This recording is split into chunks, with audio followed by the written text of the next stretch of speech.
Identidad del Guerrero Iluminado. Estamos en nuestra primera sesión, 14 de abril 2011, y estas sesiones son de 2 horas. Entonces la primera hora lo que voy a hacer es dar una presentación de material. La segunda hora pues se abrirá a preguntas, ya sea del material o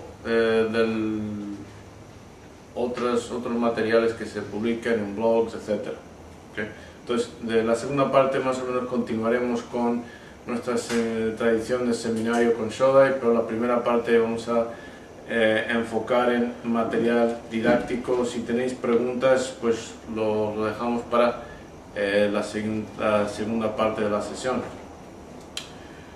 Voy a hacer lo más posible para que todo material que presente aquí exista una fuente correspondiente en escrito. ¿Okay? Estas primeras sesiones, podemos pensarlos en el primer módulo del programa, va a enfocar en la introducción a la estrategia existencial de Mambarryu, también conocido como introducción al Dao de Mambarryu.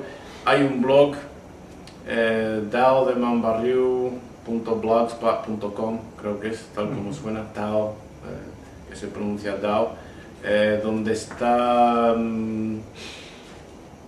no sé si decir gran parte, pero una parte significante de este material está publicado y se continuará a publicar para que los alumnos tengan esa referencia por escrito.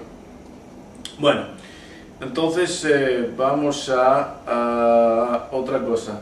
El segundo módulo vamos a entrar en prehistoria, paleoantropología. Y el material que voy a designar para estudio independiente va a ser un programa de la BBC, creo que se titula Paseando con hombres prehistóricos. Ya lo mostraré en otras sesiones para que tengan tiempo de tener acceso a ese programa que es excelente. De hecho, hay un libro bastante completo que acompaña a ese programa de la BBC. No es necesario comprar el libro, pero si gustan, pues también les daré la información al respecto. Pero el vídeo, que es algo asequible en cuanto a costo, lo recomiendo tremendamente, porque es una base muy importante para lo que vamos a hacer a continuación. Bien, a modo de introducción a este primer módulo, voy a repasar rápidamente el índice temático. Por cierto, ya me doy cuenta de que en el blog está un poco más actualizado el material con respecto a lo que está aquí, y no voy a ir filmina por filmina de este material, simplemente pues lo voy a tratar así un poco en general, pero está el blog donde pueden mirar todo el material en detalle y luego traer más preguntas o preguntas que tengan a la siguiente sesión. Entonces, índice temático, tenemos A, vacía tu taza, es referencia a una parábola del Zen. ¿Cuál es el propósito de la vida? B, análisis de logos de Mambarryu. C, D, ¿qué es la estrategia existencial? E, muy importante, ¿en qué consiste la identidad? F, vemos conceptos de la mente. En la G vemos a Mambarryu como estrategia existencial. H, simbología del logo de Mambarryu. En la I vamos a ver rápidamente el gran entendimiento, en qué consiste, el contenido, etc. J, Mambarryu como ninjitsu moderno. K, las 5 esferas de Mambarryu. L, ciertos postulados importantes. M, muy importante para este programa en particular, el arquetipo del guerrero iluminado. N, más postulados. O, axiomas de la estrategia existencial. P y Q son la imaginación y la estrategia existencial, primera y segunda parte. La guerra como metáfora de la vida es R. S, aspectos de la mente y mentalidad del guerrero iluminado. Y T, conclusión. Como digo ahí, cuando estuve publicando aspectos de este programa al blog, lo actualicé, entonces tal vez no corresponden exactamente a lo que hay, pero bueno, en grosso modo. Comencemos con el tema A, una parábola muy importante del Zen. Vacía tu taza, también se conoce como Shoshin, mente de principiante.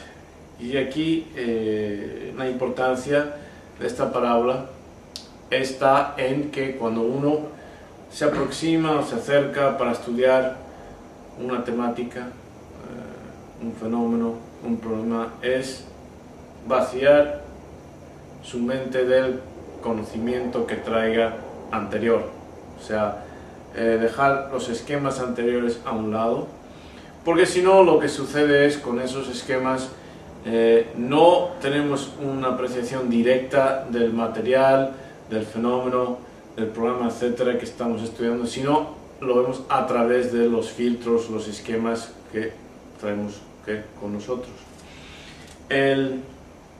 La parábola va más o menos así.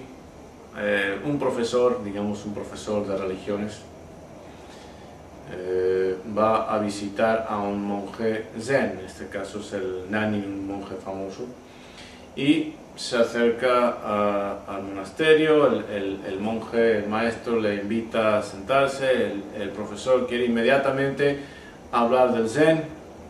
El maestro dice, no, pues primero vamos a tomar algo de té, porque al fin y al cabo pues somos civilizados, ¿no? Entonces hay que pues, tener ciertos trámites. Y entonces empezó a llenar la taza del profesor y la llenó y la llenó y la llenó hasta que ya estaba rebosando de té, y el profesor pues exclamó, ya basta, ya no cabe más. A lo que el maestro le dijo, pues igual que tú ya vienes con tus preconceptos de lo que es el Zen, ya no te cabe más en tu mente con respecto a lo que yo puedo aportar. Su mente viene llena de ideas de lo que es el Zen. ¿Cómo le voy a enseñar yo lo que es el Zen si su mente ya está vacía? Su mente, vacía su taza, para que yo le pueda explicar sin que esté haciendo referencias a material anterior, a lo que usted piensa que es el Zen.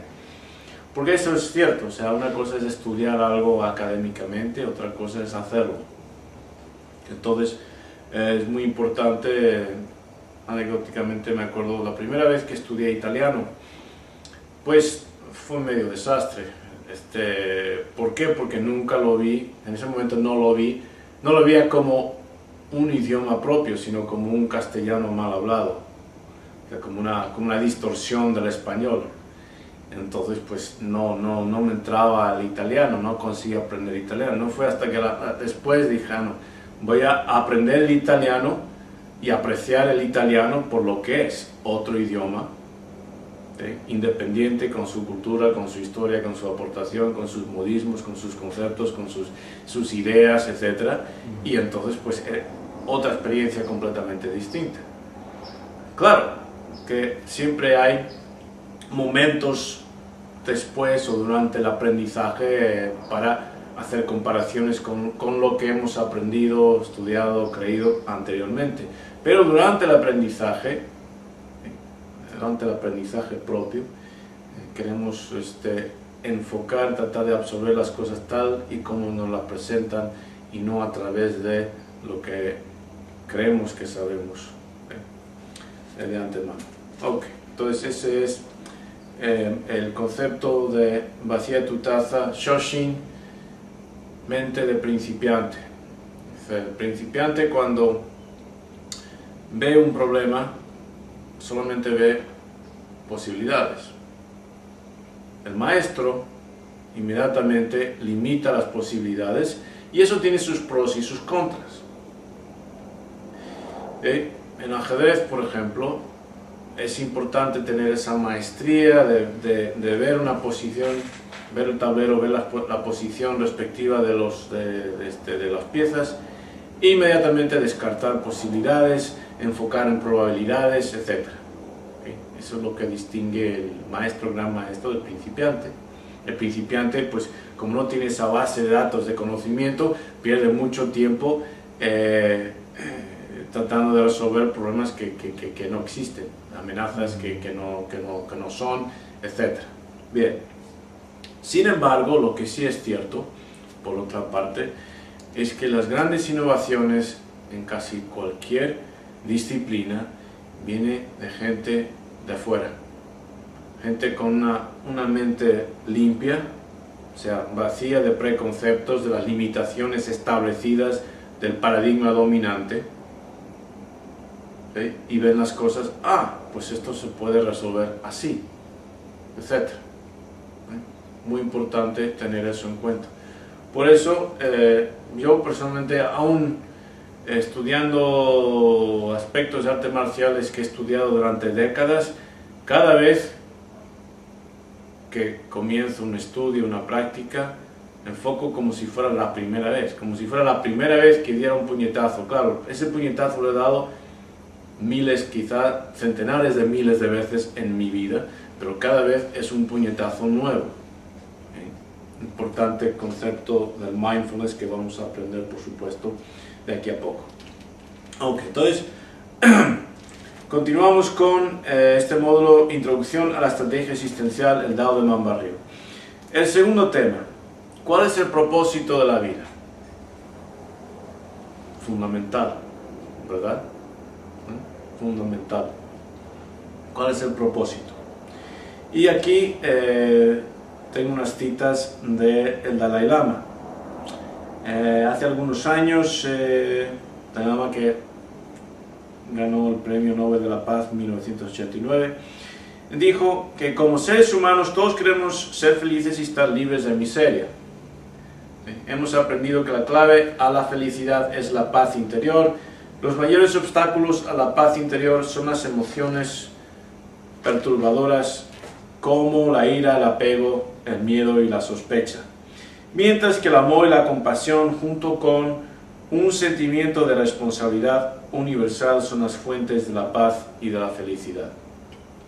Okay, podemos resumir eso en términos de uno. Todos queremos ser felices y estar libres de miseria. Difícil de discutir con eso. Está una base bien sólida el Dalai Lama. Okay. La clave de la felicidad es la paz interior. También. Tercer aspecto, tercer parte de su enunciado. Los mayores obstáculos a la paz interior son las emociones perturbadoras como la ira, el apego, el miedo y la sospecha. Otra cita del Dalai Lama. Creo que el propósito de la vida es ser feliz. Desde lo más hondo de nuestro ser deseamos estar contentos.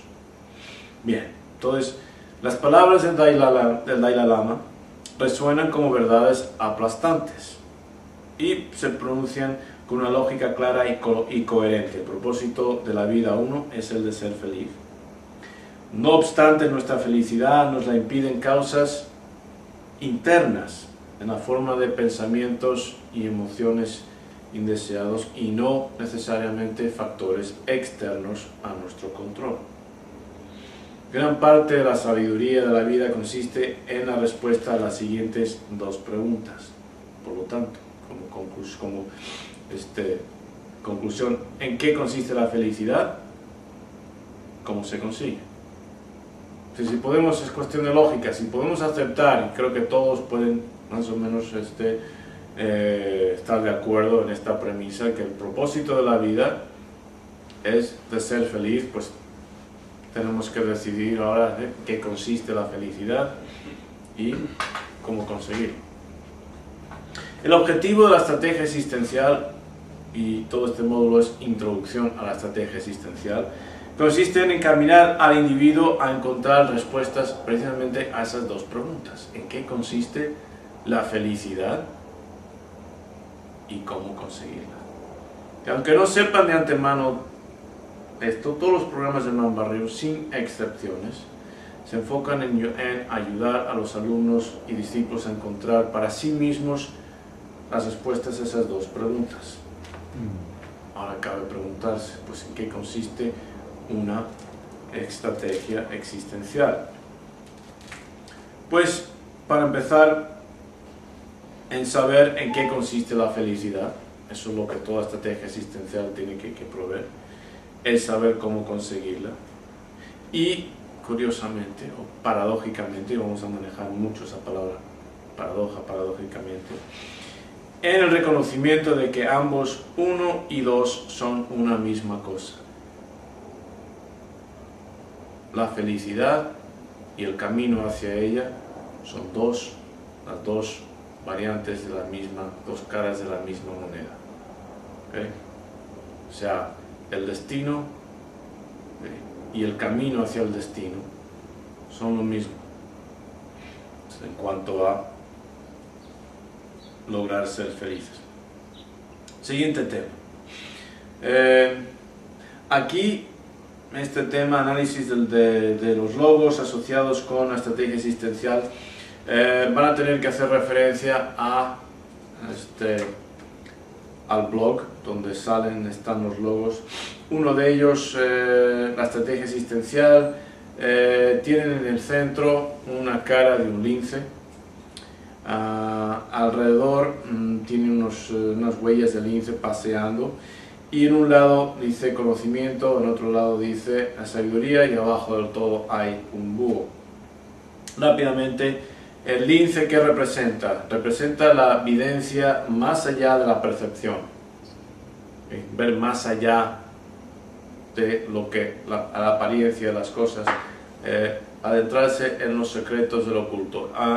Antiguamente en Europa se pensaba que los linces, se creía que los linces podían ver a través de las cosas, eran los conocedores de los secretos del bosque, etc. El lince era un personaje mitológico de Jasón y los argonautas, y él podía, su capacidad era de mirar, por ejemplo, en el fondo del mar, desde el barco, mirar a través de las aguas al fondo del mar a ver qué monstruos había, etc. Entonces, pero la idea fundamental que estamos aquí aplicando es poder ver más allá de la apariencia de las cosas. Conocimiento, que significa información útil, información que nos es útil de alguna forma. ¿Okay? La combinación de una caja fuerte sin tener acceso a la caja fuerte no es información útil. Esta es la combinación de una caja fuerte donde hay millones de dólares. Pues, ¿dónde está la caja fuerte? Ni idea. Pues es información, pero no es conocimiento, no me sirve de nada. Hasta que tenga acceso de alguna forma o pueda contactar a alguien que tenga acceso a la caja. Entonces de pronto se convierte en conocimiento. Información, conocimiento. Sabiduría. Conocimiento aplicado en ruta a ser feliz. Conocimiento aplicado en ruta a ser feliz. El búho. El búho representa sapiencia y salud. Las huellas del lince, cuando vean el logo, el camino interminable entre el conocer y el saber, entre el conocimiento y sabiduría. Nunca cesa, siempre estás aprendiendo, adquiriendo información útil y viendo cómo la puedes aplicar en este proceso. Y acordaros siempre que en cuanto a la felicidad, el destino y el camino son dos caras de la misma moneda. Nunca llegas, siempre estás en ello. Bien, el fondo no se ve, sí se ve en esta impresión. Detrás del lince hay un tablero de Go, juegos estratégicos, indicando la importancia de la estrategia. Bien, continuamos. Otro de nuestros logos, el de Mamba Río, hay un tigre y un dragón, y abajo dice Semper Eruditio. Mamba, siglas en inglés, M, Mastering the Art, la A, la primera A, of Mind, Body, la M y la B, mente y cuerpo, amaestrando el arte de mente y cuerpo, la A final en acción, en action, Mastering the Art of Mind and Body in Action. Ese es Mamba. Río es una tradición, escuela. Tigre representa el poder crudo. Podemos pensar en términos del lado oscuro, de esa fuerza pues bruta. el dragón, la sabiduría. ¿Okay? El poder de la sabiduría y la sabiduría del poder es lo que representa para nosotros esa combinación tigre y dragón, lado claro, lado oscuro, armonizados también. Semper eruditio, latín, siempre enseñando y aprendiendo. La enseñanza y el aprendizaje, dos caras de nuevo de la misma moneda. Interesante ese vocablo del latín, que no separan enseñanza y aprendizaje, sino que están vinculados. Otro logo es el mamba, y está hay una figura de un hombre con una paliacate, con dos cuchillos en medio, tigre a un lado, dragón al otro, y abajo cumplir o morir. De nuevo, mamba, las siglas no tienen el río. El énfasis aquí es en el desarrollo individual de la persona, mientras que el otro logo enfatiza lo que es la tradición, el colectivo, el individuo y el colectivo. El guerrero mamba, arquetipo de guerrero iluminado, ninjas modernos. Cumplir o morir, ¿okay? Compromiso a la excelencia, compromiso con el Kaizen, compromiso con el deber. ¿Por qué hacer énfasis en estos logos? Pues para que tengáis una base de entendimiento de la filosofía esencial o los principios de esta tradición, puesto que están aquí representados de alguna manera de muchas maneras en el programa. Tema D. ¿Qué es la estrategia existencial? Voy a daros una definición funcional. Una estrategia existencial es un paradigma que rige e integra aspectos críticos de la condición humana con el fin de lograr objetivos existenciales, entre ellos un estado de armonía, de satisfacción personal o felicidad, y que responden a o surgen de una pregunta primordial e integradora. Voy a decir otra vez a ver si se explica un poquito. Un paradigma. De hecho, si me acuerdo bien, más adelante explica todos los términos, o sea que no los voy a explicar en detalle ahora. Pero un sistema, una metodología, todos integrados, que rige, gobierna e integra aspectos de la condición humana, lo que es ser humano, lo que es particular del ser humano, diferente a ser un bonsai, ser una palmera, ser un gato casero, como vamos a ver más adelante. Y con el fin de lograr objetivos existenciales de nuestra existencia. Vamos a ver que vida y existencia no significa necesariamente lo mismo para todas las personas. Entre ellos un estado de armonía, satisfacción personal o felicidad. Y que responden a y surgen de una pregunta primordial e integradora. Y esa pregunta es: ¿qué soy? ¿Qué soy? ¿Cuál es mi esencia como ser? Dicho de otra forma, ¿en qué consiste mi identidad existencial? Ok, entonces, ahora sí que vamos a ir en bastante detalle en los términos críticos que se presentan. Okay. Estrategia. Arte de planear y dirigir operaciones bélicas o militares. Es una definición. El arte de la guerra, en esencia. Técnica y conjunto de actividades destinadas a conseguir un objetivo. Actividades, técnica o conjunto de actividades destinadas a conseguir un objetivo. ¿De dónde viene? Viene del griego estrategia. Estrategos o el arte del general en la guerra. Estrategia es el arte del generalato. Origina la fusión de dos palabras: stratos, ejército, aging, conducir, guiar. ¿Okay? Por ejército, así adelantándonos un poco, podemos pensar en términos de recursos. No solamente, y el ejército es un recurso, ¿Cuál es el objetivo del general? Vencer. Vencer. Y el ejército es simplemente el recurso que él tiene para ese propósito. Pero claro, un general tiene mucho más, otros recursos a su disposición que los hombres que constituyen del ejército. Necesita víveres, armamento, etc. Pero esa es la etimología, nos da una idea. Entonces, estrategia, una definición funcional. La estrategia es la sistemática o metodología, arte y ciencia del manejo de recursos disponibles. Antes hemos dicho que el ejército pues, es un recurso disponible del general. Manejo de recursos disponibles para sobrepasar adversidades con el propósito de alcanzar o lograr objetivos propuestos. Tienes recursos disponibles, tienes que saber cómo emplear esos recursos disponibles para superar adversidades con el propósito de alcanzar o lograr objetivos propuestos. ¿Okay? Ciencia.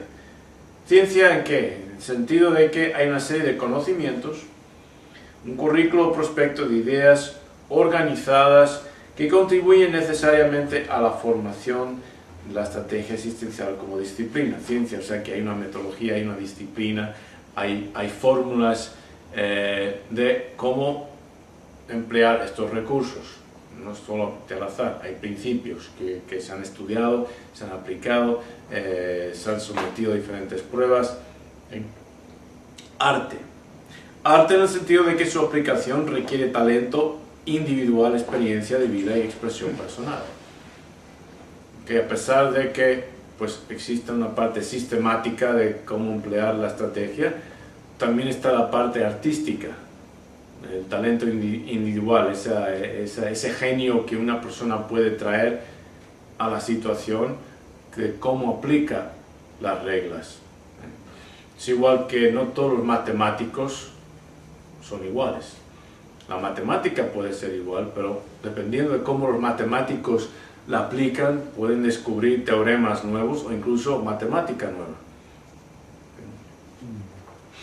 Existencial, de la existencia o relativa a ella. Aquí es donde vamos a ver la diferencia entre vida y existencia. Existencial difiere de vital, es decir, existencia no equivale a vida. La vida se define como el estado de un ser que acaece entre algún punto después de la concepción y el momento de la muerte. Esa es la vida. Dependiendo, podemos debatir en qué momento comienza la vida, que si comienza al momento de nacer, pues comienza al momento de la concepción, de una célula se encuentra con otra célula y ¡boom! Ahí empieza la vida, muere. Esa es la vida. Sin embargo, por existencial, tenemos otros conceptos posibles. Abarca vital, existencial, abarca vital. E incluye conceptos asociados trascendentales que van más allá de la vida del individuo. No para todos, sino dependiendo de cómo las personas imaginan esta cuestión de la existencia. Relaciones sociales. O sea, para ciertas personas su existencia va más allá de sí mismo. Relaciones sociales, familia, pareja, patria, medio ambiente, sociedad, ecología, etc. Creencias y esquemas que trascienden la vida. También, pues, vida después de la muerte, valores espirituales, dogmas religiosos. Hay personas que creen en reencarnación. Entonces, para ellos, la existencia, pues, quién sabe cuándo empezó, porque se extiende a través de vidas anteriores y se extiende hacia adelante en vidas futuras. No solamente su vida, su muerte. ¿Okay? Entonces, por eso es importante distinguir entre vida y existencia. Vida es una cuestión biológica. Existencia es un concepto, cuestión de ideología, trascendental y relación. La persona de existencia puede, como hemos dicho, incorporar relaciones familiares, personales y relaciones sociales o el ambiente. Muchas tribus indígenas, por ejemplo, sienten que su existencia extiende a el medio, los animales, la geografía, etcétera, en el cual viven y han existido sus ancestros también. Paradigma, disciplina, definiciones aquí: disciplina, sistemática, técnica, modelo o conjunto de herramientas que definen un problema y representan la solución. Otra vez, un paradigma viene a ser una sistemática, una metodología que no solamente presenta una solución al problema, sino que reconoce en qué consiste el problema. Por ejemplo, la física es un paradigma, pero la física no reconoce como problema el miedo, la ansiedad. Le dices a un físico, tengo ansiedad, tengo miedo a la oscuridad, miedo a morir, eso, y te va a mirar y decir, pues se ha equivocado de departamento. Vaya, es otro departamento, también tiene origen en una palabra griega, pero lo que quiere es psicología, no física, se ha equivocado. Entonces, ¿por qué? Porque no existe en el paradigma de la física, el miedo no existe, no es un problema que ellos traten. Si dices, ok, quiero calcular la tensión que resulta en el extremo de una vara que está anclada a la pared y he colgado un saco y quiero saber cuál es el peso del saco que puedo... pues entonces el físico dice, pues sí, pues entonces siéntese, yo puedo ayudarle en eso. ¿Bien? Porque tenemos la estática, que es una de las disciplinas de la física que inventó Newton, entonces pues ahí tienen toda una metodología para resolver ese tipo de problema. ¿Okay? Ahora, si vas con ese problema al psicólogo, pues seguramente el psicólogo no sabrá ni a quién mandarte, pero definitivamente no te va a ayudar. Tampoco te va a ayudar con el miedo, por cierto, pero bueno, eso ya es otra cosa. Pero el punto es que eso es un paradigma, define o acepta, reconoce el problema y metodología, disciplina para resolverlo. Okay. También un paradigma es algo que sirve como ejemplo, algo que es ejemplar. Entonces, por ejemplo, decimos que Yoda es paradigmático del guerrero iluminado, porque es un modelo de un guerrero iluminado, ¿no? Es una caricatura, pero nos ayuda a entender en qué consiste.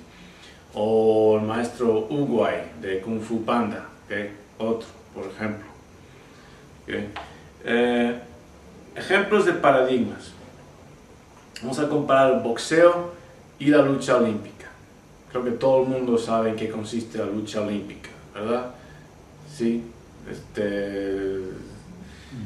no es la lucha libre, es lucha greco-romana, tiene sus orígenes. Okay. Entonces, el problema para ambos consiste en vencer a un oponente en combate, sin armas.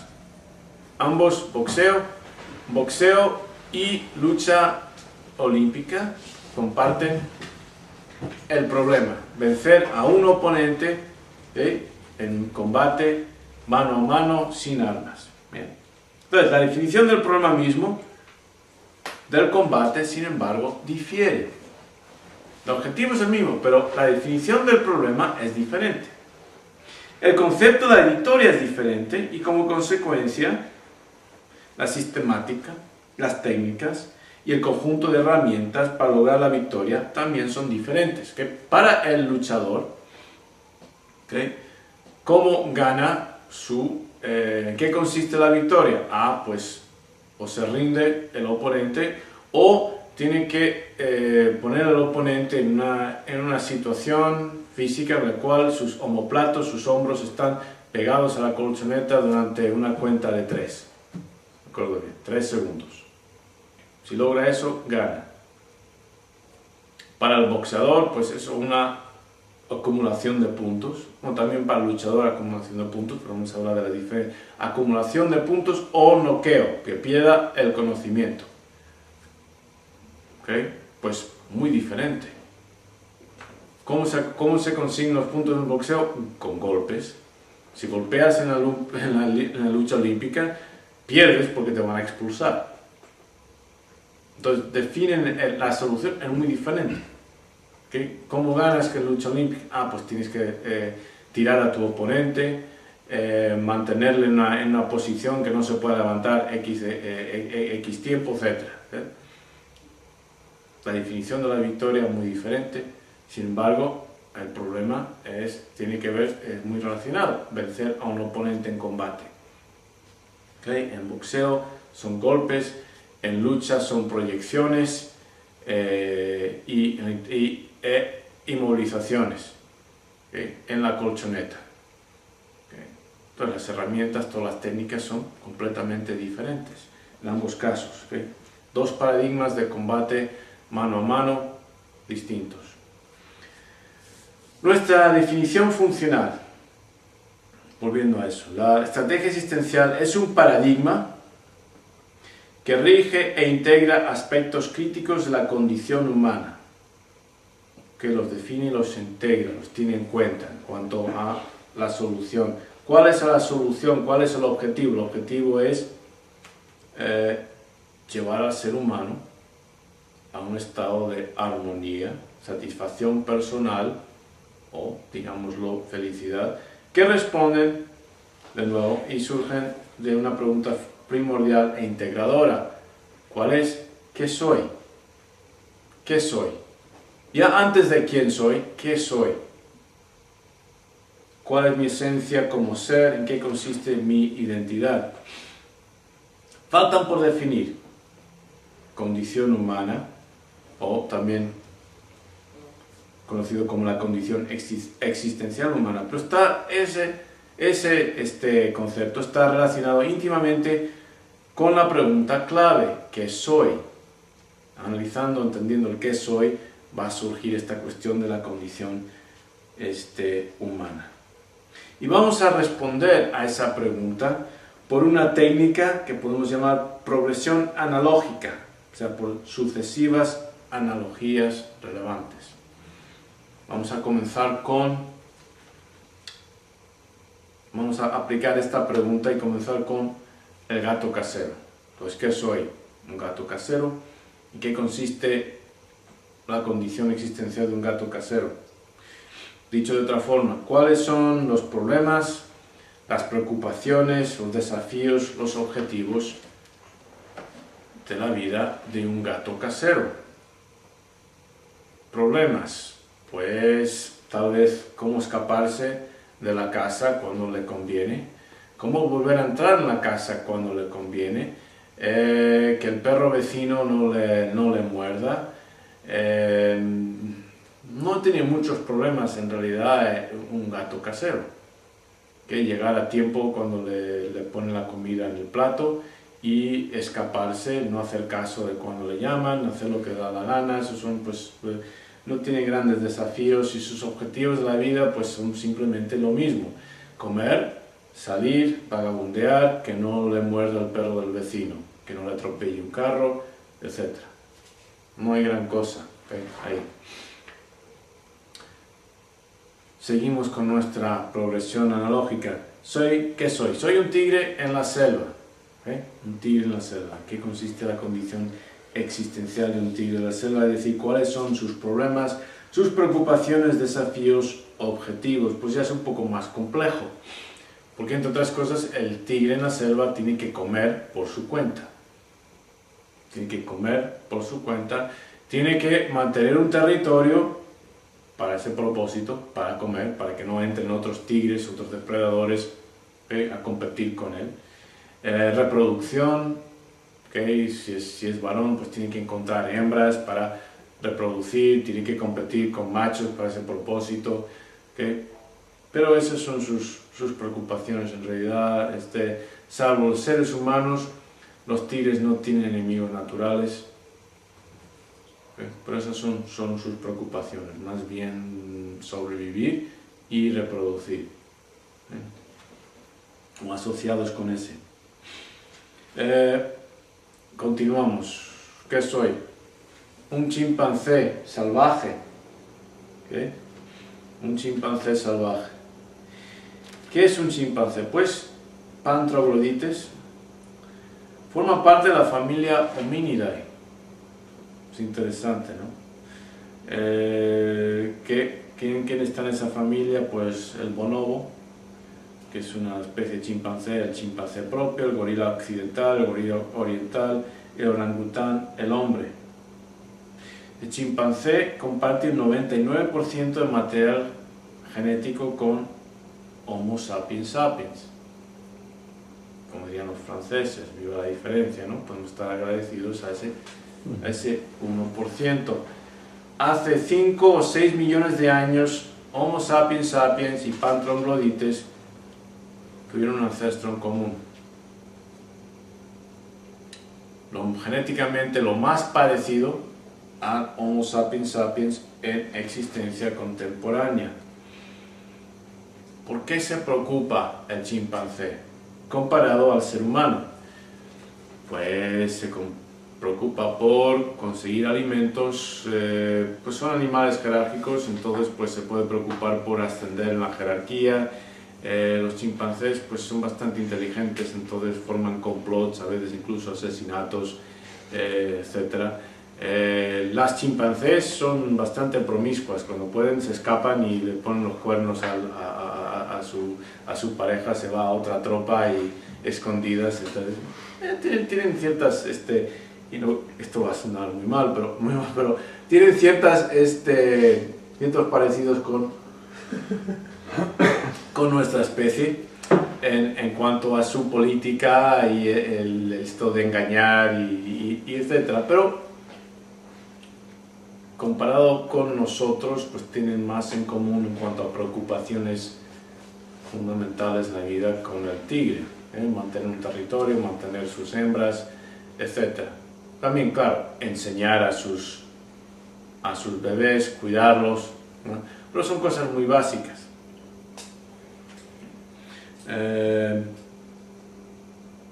Objetivos de la vida, pues ascender en la jerarquía, comer, procrear, si es macho tener acceso a las más hembras posibles, si es hembra pues lograr escoger los machos que quieran, pues o abiertamente o ocultamente, como logren, pues son cosas muy básicas, ¿okay?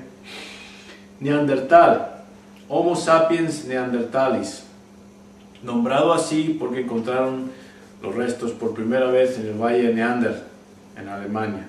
Apareció hace unos 250.000 años y desapareció hace 30.000 años. ¿En qué consistía su condición existencial?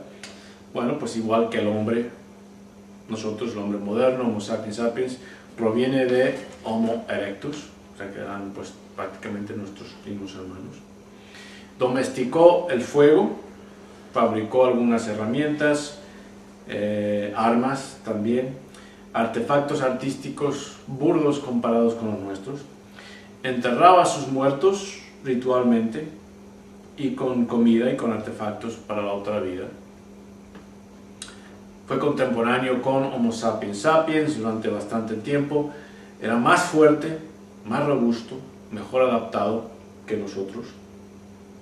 Tenía interesantemente una capacidad craneal igual o ligeramente más grande que la nuestra, o sea, su cerebro era un poquito más grande que nuestro, pero no sobrevivió. Interesantemente se ha descifrado el genoma completo del neandertal y se ha encontrado, porque había un debate entre por qué desaparecieron los neandertales. Algunos dijeron que, algunos paleantropólogos pusieron la teoría de que nosotros, pues al venir de África, siendo más inteligentes, de cierta manera, fuimos competidores demasiado agresivos y los fuimos eliminando o orillando, apartando. cambios climatológicos a los cuales ellos no pudieron adaptarse, seguramente en combinación con esa presión competitiva que nosotros suponíamos. Pero también había una minoría que postuló que nosotros los habíamos absorbido genéticamente. Y interesantemente, la mayoría de los paleoantropólogos no aceptaron esa teoría. Muy interesante, ya que pues Homo sapiens neanderthalis, Homo sapiens sapiens, pues somos prácticamente lo que en biología subespecies. ¿Por qué no íbamos a poder procrear? Pues les ofendió mucho a estos paleoantropólogos la idea de que podíamos procrear con neandertales, pero recientemente se ha comprobado que los europeos y sus descendientes pues tienen genes de neandertal en su ADN. Los africanos no. ¿Por qué? Porque el Homo sapiens sapiens surgió de África. Okay, entonces es una forma de trazar las migraciones y confirmar, ya se requete confirmado el hecho de que surgimos de África, esparcimos, etc. Entonces pues los absorbimos, hay gustos para todos, supongo, a los neandertales y así pues desaparecieron. Quién sabe si no fue una combinación, pero en fin, de hecho se dice pues entonces que el neandertal en realidad no ha desaparecido, okay, sigue andando por ahí, y de hecho yo pues estaría de acuerdo, he visto cada ejemplo, cada muestra de individuo que diría pues sí, ahí está. Ok, ¿en qué consistía su condición existencial de neandertal? Pues ya estamos viendo algo bastante diferente al chimpancé, fabricando armas, fabricando artefactos. El chimpancé no fabrica, usa palillos, por ejemplo, para comer termitas y esas cosas, pero eso no es lo mismo que fabricar sus propias herramientas. En neandertal sí, vemos algo de arte, vemos enterrar a los muertos con artefactos, con comida, con sus armas. Es decir, la idea es que para otro mundo, otra dimensión, otra existencia, una continuación de esa existencia, dependiendo cómo lo entendamos. ¿Okay? Hombre moderno. Me distingo de los demás homínidos en que sobreviví gracias al desarrollo especial de una facultad cognitiva, la imaginación. Y se ve en los artefactos, por ejemplo, la diferencia entre la elaboración de los artefactos, el arte que Homo sapiens sapiens, nosotros, el hombre moderno, creó, y la crudeza del neandertal. Sí, tenía algunas cosas, pero no se comparan. Es como la diferencia entre, pues, digamos, un niño de 5 o 6 años comparado ya con un adulto, un adolescente, que en cuanto a la calidad del arte que puede, el detalle, etc. Y se postula que tal vez el entierro de los muertos fue algo que ellos aprendieron como práctica de nosotros. No que necesariamente desarrollaron, sino que aprendieron de nosotros. Bueno, todavía no sabemos cuál es la realidad o la solución a esa cuestión, pero pues con la genética y con eso siempre hay formas de llegar a por lo menos a explicaciones bien factibles. Entonces, la imaginación viene a ser clave para nosotros. La imaginación, antes de entrar en una definición de ella, pues intuitivamente sabemos que entra pues arte, ¿okay? Artefactos, armas, arte rupestre, tremendo. Se dice que cuando fue Picasso y Dalí entraron en una de estas cuevas y Picasso comentó, impresionadísimo con la calidad del arte que vio, dice, no hemos aprendido nada nuevo. ¿Por qué? Pues éramos lo mismo, el mismo ser, el mismo cerebro, con tiempo, su imaginación y la forma en que, impresionadísimo por la forma en que empleaba los relieves de la roca para enfatizar el relieve de los animales cuestión de perspectiva, o sea, todos los detalles, la disciplina, los principios del arte estaban representados ahí, tremendamente impresionante. Entonces, vamos a proceder a en qué consiste la imaginación, tema E.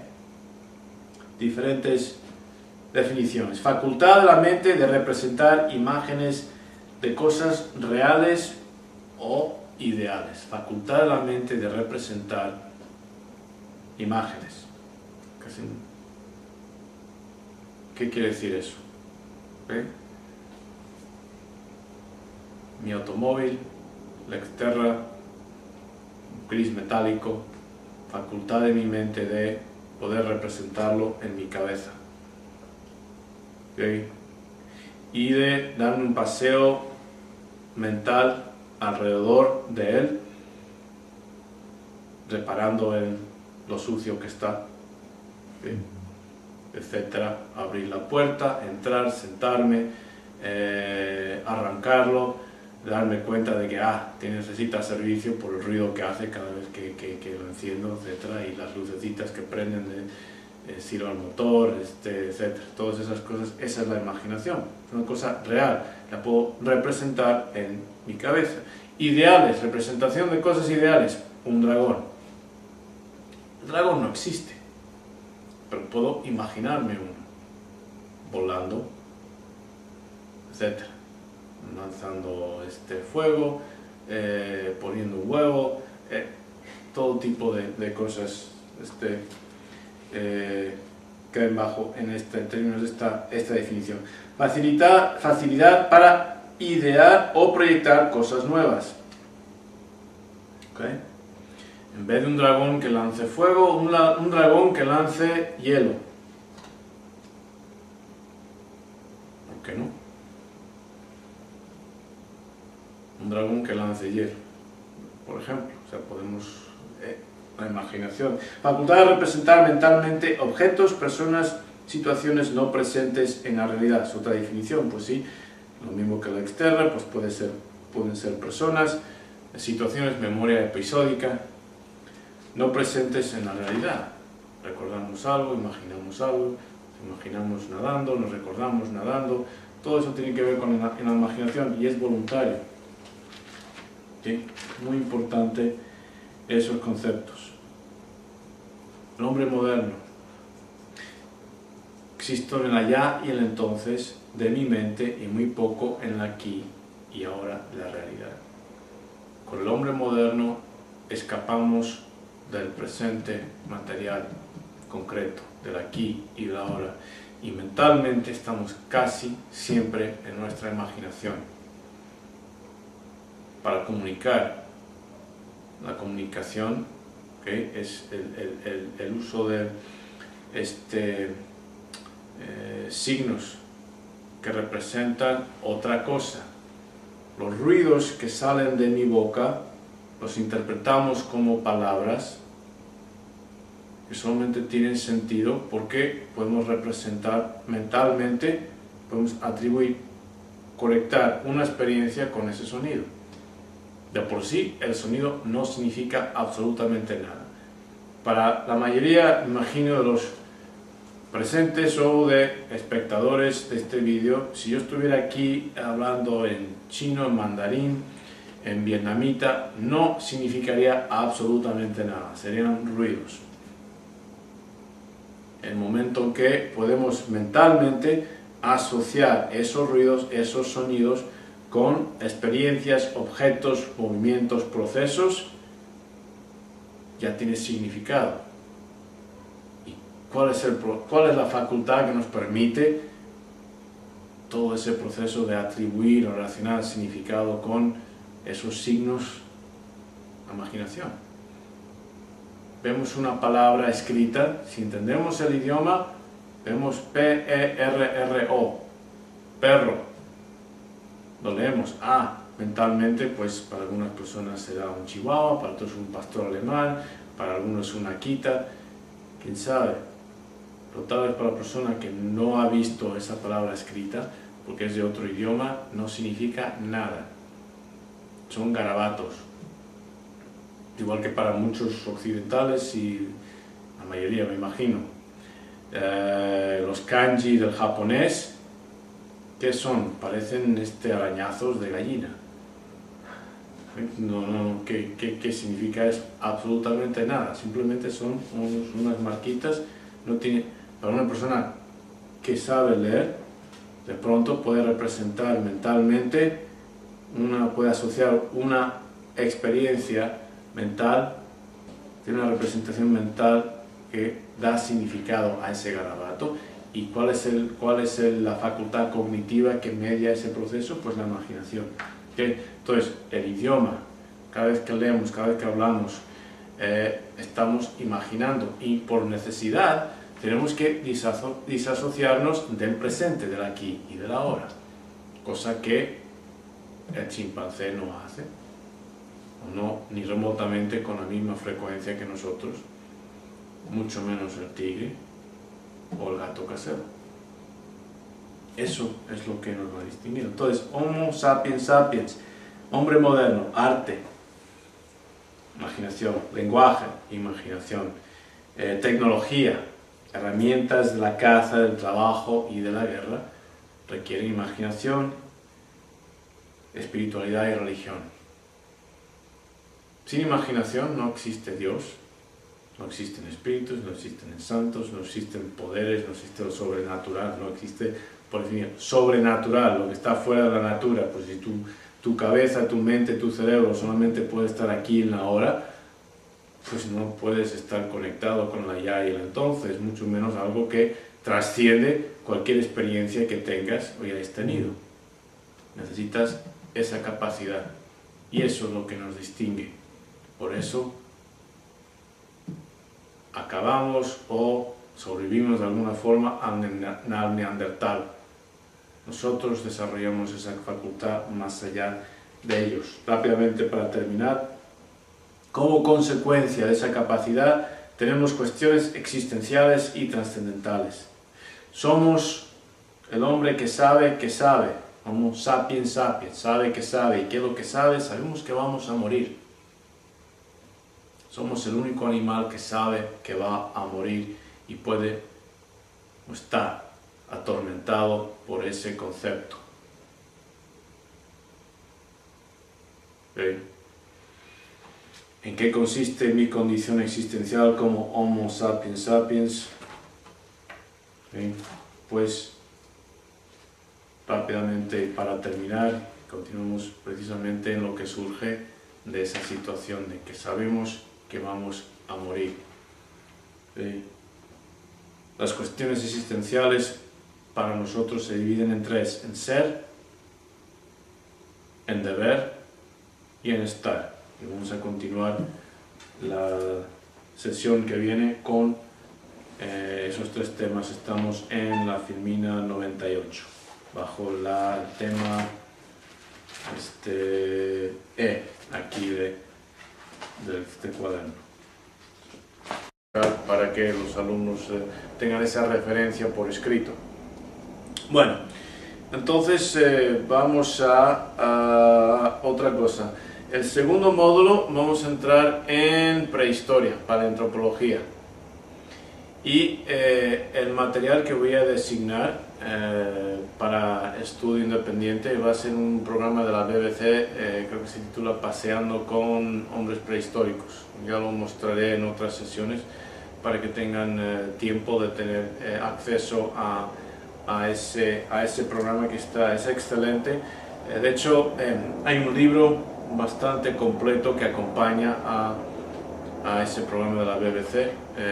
No es necesario comprar el libro, pero si gustan, pues también les daré la información al respecto. Pero el vídeo, que es algo asequible en cuanto a costo, lo recomiendo tremendamente, porque es una base muy importante para lo que vamos a hacer a continuación. Bien, a modo de introducción a este primer módulo, voy a repasar rápidamente el índice temático. Por cierto, ya me doy cuenta de que en el blog está un poco más actualizado el material con respecto a lo que está aquí.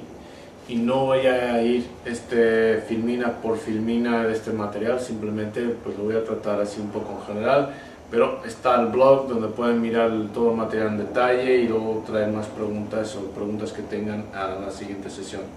Entonces, índice temático tenemos A, vacía tu taza, conoce como Shoshin, mente de principiante.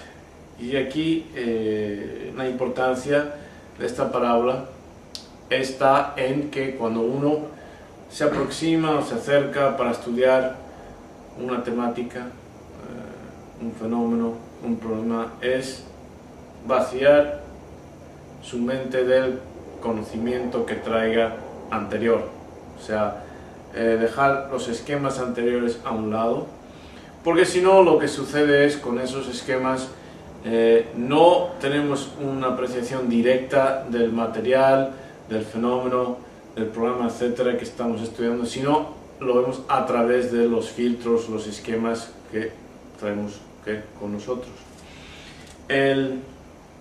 La parábola va más o menos así. Un profesor, digamos un profesor de religiones, va a visitar a un monje zen, en este caso es el Nani, un monje famoso, y se acerca al monasterio, el monje, el maestro le invita a sentarse, el profesor quiere inmediatamente hablar del zen, el maestro dice no, pues primero vamos a tomar algo de té, porque al fin y al cabo pues somos civilizados, ¿no? Entonces hay que tener ciertos trámites. Y entonces empezó a llenar la taza del profesor y la llenó hasta que ya estaba rebosando de té, y el profesor pues exclamó ya basta ya. Identidad del guerrero iluminado, estamos en nuestra primera sesión, 14 de abril 2011, y estas sesiones son de 2 horas. Entonces la primera hora lo que voy a hacer es dar una presentación de material, la segunda hora pues se abrirá a preguntas, ya sea del material o otros materiales que se publican en blogs, etc. ¿Okay? Entonces de la segunda parte más o menos continuaremos con nuestra tradición de seminario con Shodai, pero la primera parte vamos a enfocar en material didáctico. Si tenéis preguntas pues lo dejamos para la segunda parte de la sesión. Voy a hacer lo más posible para que todo material que presente aquí exista una fuente correspondiente en escrito. ¿Okay? Estas primeras sesiones podemos pensarlos en el primer módulo del programa. Va a enfocar en la introducción a la estrategia existencial de Manbarryu, también conocido como pues, introducción al Dao de Manbarryu. Hay un blog, daodemanbarryu.blogspot.com, creo que es tal como suena, Dao, que se pronuncia Dao, donde está... no sé si decir gran parte, pero una parte significante de este material está publicado y se continuará a publicar. Es referencia a una parábola del Zen. ¿Cuál es el propósito de la vida? B. Análisis de logos de Manbarryu. C. D. ¿Qué es la estrategia existencial? E. Muy importante, ¿en qué consiste la identidad? F, vemos conceptos de la mente. En la G vemos a Manbarryu como estrategia existencial. H, simbología del logo de Manbarryu. En la I vamos a ver rápidamente el gran entendimiento, en qué consiste, el contenido, etc. J, Manbarryu como ninjitsu moderno. K, las 5 esferas de Manbarryu.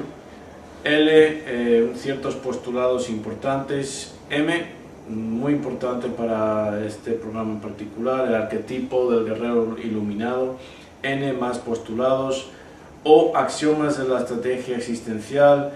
P y Q son la imaginación y la estrategia existencial, primera y segunda parte. La guerra como metáfora de la vida es R, S, aspectos de la mente y mentalidad del guerrero iluminado, y T, conclusión. Como digo ahí, cuando estuve publicando aspectos de este programa al blog, lo actualicé, entonces tal vez no corresponden exactamente a lo que hay, pero bueno, en grosso modo. Comencemos con el tema A, una parábola muy importante del Zen. Vacía tu taza.